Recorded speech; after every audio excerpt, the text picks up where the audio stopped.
What are you scared of? All right. This is a deep one. I have to look off camera in case I get teary. I think one of the things that I'm most scared of is I should have just been like, oh, I'm fucking scared of swimming or something. I tell you, one of the things I'm most scared of, this is like a conversation for the therapist. This is like the type of conversation I don't even have with my friends. It's hard. One of the things that I'm most scared of is that when I was ill, it robbed more of my life than I know how to get back. I think that's always been hard for me. Like, we've talked about aspects of it, fitness, like my strength, fitness levels, muscle mass, things that I lost when I was ill, but it's been a lot. It's been a lot deeper than that, I think, and I think it includes things like my own confidence. I think my own career success is another one. I lost years of my life. It's not just the period of being ill, it's how long the recovery period is afterwards. So people thought, oh, he was ill for a few weeks or whatever. When when I first met my wife, I physically couldn't I couldn't do a body weight squat to parallel because I Really? had so much joint pain. Even 6 years ago, I was on holiday with my friends and I was having so much joint pain, which is a common side effect of Crohn's disease. I was having so much joint pain that I couldn't walk up the stairs properly. Jeez. So I was like holding on and like one step, one step, one step. And I think it's robbed a lot from my long term ability to succeed at a lot of things, because it's not just the physical side, it's the emotional confidence and the feelings of self efficacy that you believe you can do something. You know what you can do for your business because you have had years of working on your business, and over time you have built expectations. You see what you can achieve when you put your mind to it. I felt like when I was doing well in life and then it was interrupted, I had to start from scratch again. And then when I was ill the second time, I had to start from scratch again. So I feel like I lost a lot more of my 20s than most people realize. And I feel like I don't want to say I feel like I'm underachieving, because some people might look at me and think, well, you still achieved a lot compared to me, and I don't want anyone to feel shit by comparison.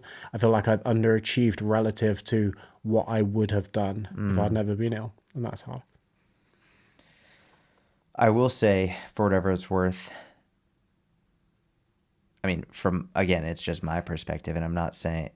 I think that the way you frame it is like you've underachieved relative to what you could have. Yeah. I do think that's a valid way of feeling, right? I also think that it's the ability that you've gained, and I'm not saying the way you feel is wrong, but I'm just giving my perspective that you didn't ask for, to inspire and increase the self-efficacy of others who have gone through it, are going through it, or will go through it, to show that despite the horrific things you went through, you've still been able to succeed, even though it's less than maybe you would have otherwise. The positivity that you've been able and will continue to be able to instill within others who are also struggling or have struggled or will struggle, I think it's probably worth it, I would imagine, for if this is you underachieving, to have that ability to reach millions of people who might also be struggling, to then get them to maybe achieve more than they would have without your story. Yeah. That's just my thoughts. I think that's a very kind way to view it. And yeah, thank you.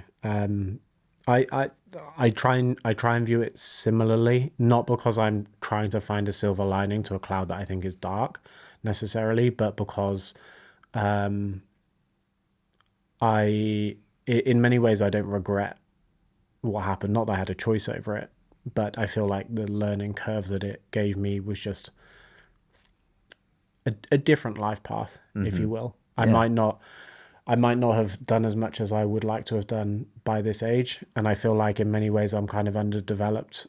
I'm not talking about like business and things like that. I just think what I would have done with my life feels like it's kind of kicked back a decade sometimes.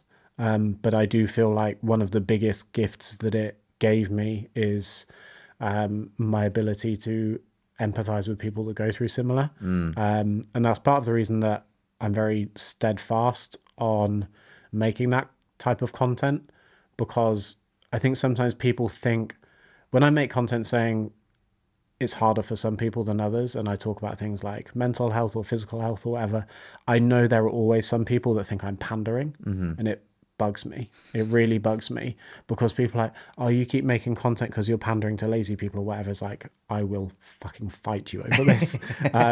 It's not that. It's because I've been that person. I've been in that place. I've worked with clients that feel like this. And to me, it's way more important that I reach that subset of people who have never felt spoken to by other personal trainers, especially personal trainers that look like I do. I've had clients that are like, when I first met you, I didn't think we would gel because you're like a young buff, when I was younger, young buff personal trainer. And I didn't think like, to me, reaching those people is way more important than the occasional person that thinks I'm pandering by making that type of content. So I think it's nice that you said that. Thanks.